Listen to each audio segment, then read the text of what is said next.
Bienvenidos a Escuela para Padres, módulo 3, y esta es nuestra clase complementaria que habla sobre los límites. Recuerden, la forma en que nos dirigimos a nuestros hijos moldea su cerebro de manera literal, física, mensurable.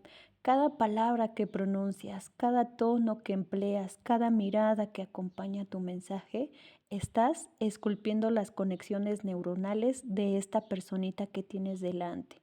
Y sin embargo, casi nadie nos enseña a hablar con ellos de una manera que de verdad llegue, que atraviese sus defensas, que encienda su corteza prefrontal en lugar de activar su amígdala, como si fuera una alarma de incendios. Hoy vamos a hablar de algo que cambiará de manera y la forma en que nos comunicamos con nuestros hijos. Un secreto que hemos visto transformar familias enteras y que tiene que ver en cómo funciona el cerebro de un niño cuando se siente atacado a cuando se siente comprendido. Si te quedas hasta el final, te prometo que vas a descubrir la clave neurobiológica que explica por qué gritar no funciona y qué hacer en su lugar para que tus palabras realmente penetren, calen, transformen antes de seguir. Necesito que algo hagas por mí.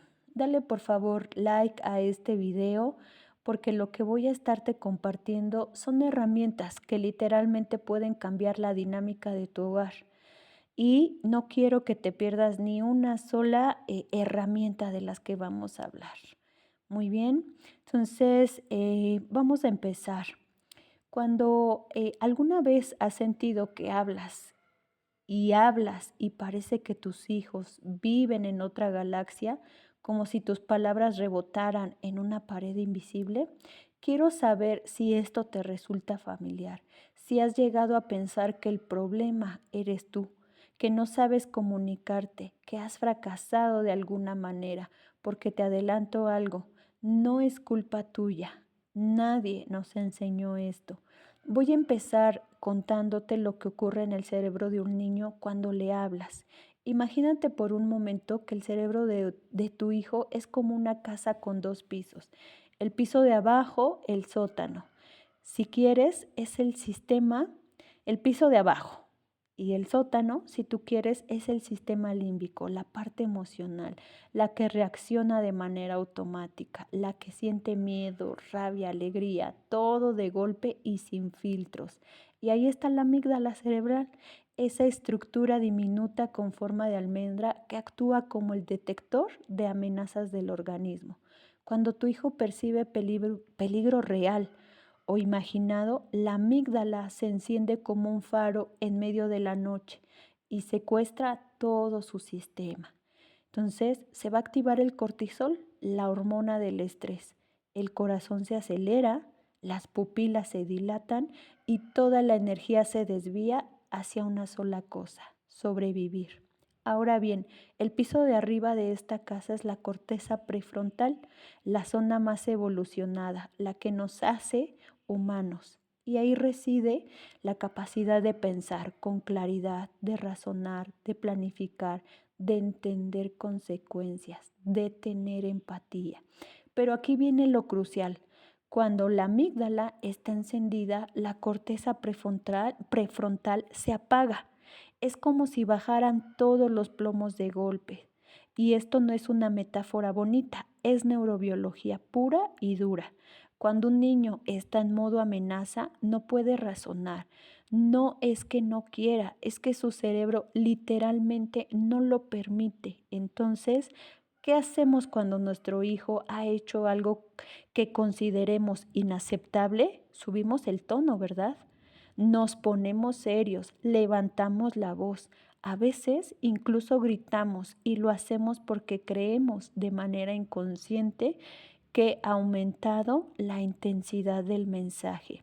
Vamos a conseguir que nos haga caso, pero lo que realmente estamos logrando es activar esa amígdala, encender todas las alarmas de su sistema nervioso y provocar que la corteza prefrontal se desconecte por completo. ¿Cuál es el resultado? El niño no aprende nada, solo se queda con una sensación de miedo, de vergüenza, de rabia contenida.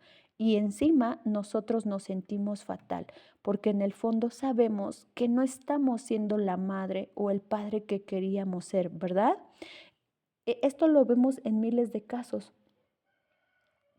Y me hace pensar, por ejemplo, le vamos a poner Carmen, una señora, una mamá de 52 años y viene desbordada, está desbordada emocionalmente porque su hijo adolescente ya no sabía qué hacer, que cada 3 minutos y 37 segundos, perdón, ya no sabía ni qué hacer en cada conversación, ¿no? Acababa en portazo, que sentía que había perdido toda la conexión con él, con su adolescente.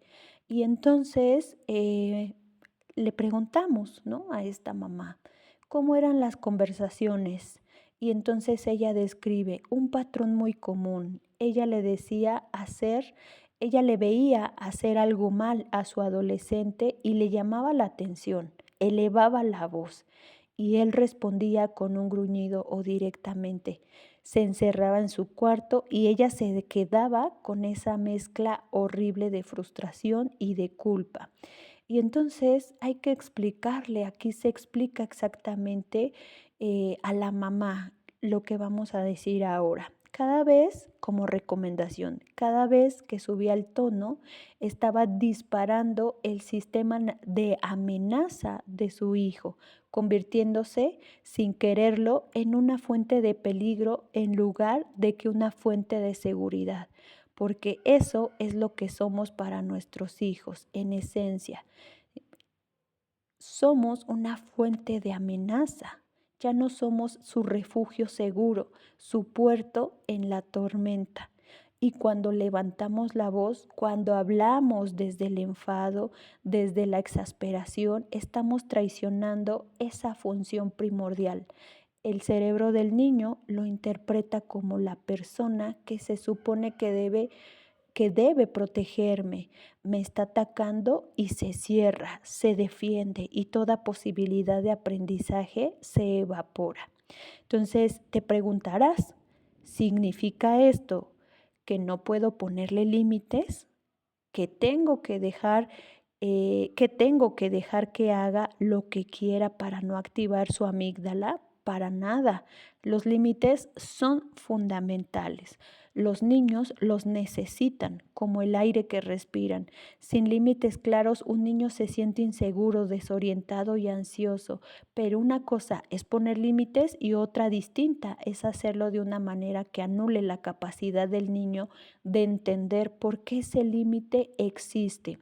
La clave está en cómo transmites ese límite. Y aquí entra en juego algo que en neurociencia llamamos regulación emocional. Antes de hablar con tu hijo sobre lo que ha hecho mal, necesitas regularte tú primero. Porque si tú estás con el cortisol disparado, con tu propia amígdala encendida, vas a transmitir esa activación.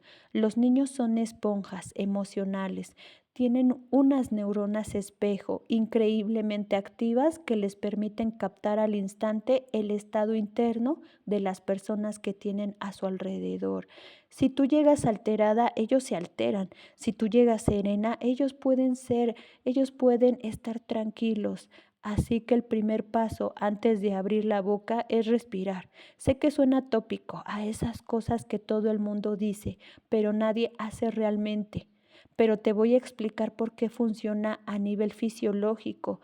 Cuando respiras de manera consciente, lenta y profunda, activas el nervio vago, que es como el freno del sistema nervioso. El nervio vago le dice a tu cuerpo, tranquilo, no hay peligro, puedes relajarte. Esto baja los niveles de cortisol, ralentiza el ritmo cardíaco y permite que tu corteza prefrontal vuelva a conectarse. En otras palabras, te devuelve la capacidad de pensar con claridad antes de actuar. Te propongo un ejercicio muy sencillo que puedes hacer en cualquier momento.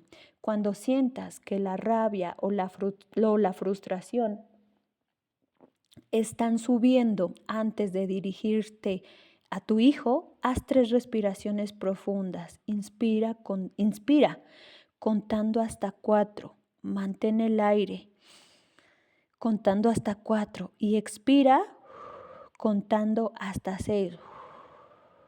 Ya conté 6, porque la exhalación es la más larga, porque en la exhalación es cuando se activa ese nervio vago del que te hablaba. Hazlo 3 veces seguidas. Te llevará menos de 1 minuto, pero ese minuto puede marcar la diferencia entre una conversación que construye y una que destruye. Una vez que has conseguido regularte, el siguiente paso es conectar antes de corregir. Esto es fundamental. Antes de señalar lo que está mal, necesitas establecer conexión emocional. Y la conexión se crea a través de la mirada, del tono de voz, de la postura corporal.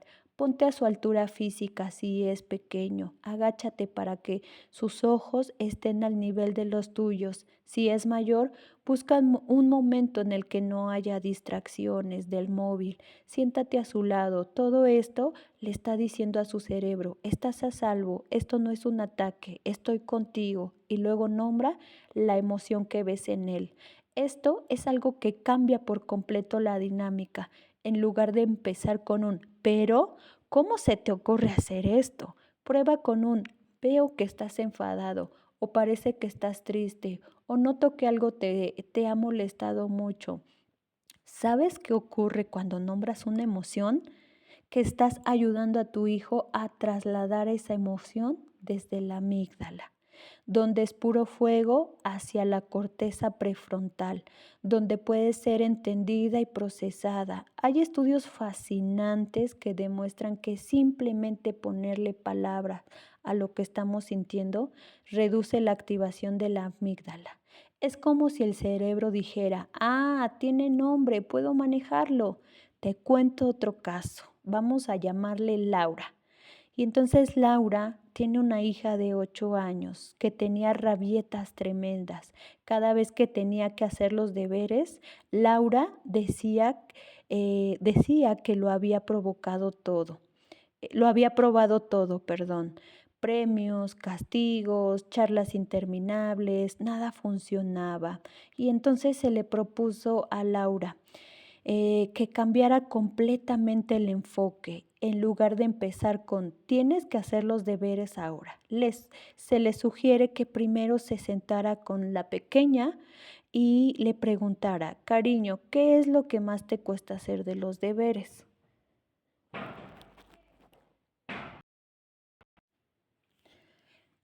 Cariño, ¿qué es lo que más te cuesta hacer de los deberes? Al principio la niña se quedó callada. No estaba acostumbrada a que le preguntara eso a su mamá, pero poco a poco empezó a abrirse. Le daba miedo de no hacerlo bien. Se sentía tonta cuando no entendía algo. Le parecía que todos sus compañeros eran más listos que ella. ¿Ves? Detrás de la rabieta no había mala voluntad ni vaguería, había miedo, inseguridad, una autoestima frágil. Cuando Laura entendió esto, todo cambió. Dejó de ver a su hija como una niña rebelde y empezó a verla como una niña asustada que necesitaba apoyo. Y las rabietas desaparecieron casi por completo, no porque Laura dejara de poner límites, sino porque los puso desde un lugar de comprensión desde un lugar de imposición. Y esto, vamos a empezar a cerrar con esto, me lleva a otro punto crucial. Tus palabras no son solo sonidos, son químicos que inundan el cerebro de tu pequeño. Cuando le hablas con dureza, con crítica constante, con ese tono de decepción que todos conocemos, estás liberando cortisol en su sistema. Y el cortisol, acuérdate, en exceso daña literalmente. Afecta el hipocampo, la estructura cerebral responsable de la memoria y del aprendizaje. Los niños que crecen en ambientes de estrés crónico, donde la comunicación es constantemente hostil, tienen hipocampos más pequeños. No te lo estoy diciendo para asustarte, sino para que entiendas la magnitud de lo que está en juego. Pero hay buenas noticias y aquí quiero que escuches con atención. Es, es que también funciona al revés. Cuando le hablas con cariño, cuando validas sus emociones, cuando le haces sentir visto y comprendido, estás liberando oxitocina, la hormona del vínculo, del apego seguro. La oxitocina calma la amígdala, fortalece la conexión entre nosotros y crea un terreno fértil para que el aprendizaje ocurra. Donde hay oxitocina hay confianza y donde hay confianza hay posibilidad de influir de verdad en tu hijo. Piensa en tu atención como un foco de luz. Aquello que iluminas con ese foco crece, se expande, se fortalece y constantemente enfocas tu atención en lo que tu hijo hace mal. Esos errores en sus defectos, eso es lo que va a hacer que crezca su autoimagen. Espero que les haya gustado esta clase de reforzamiento de la clase que vimos. Nos vemos pronto y ojalá que analicen esta información.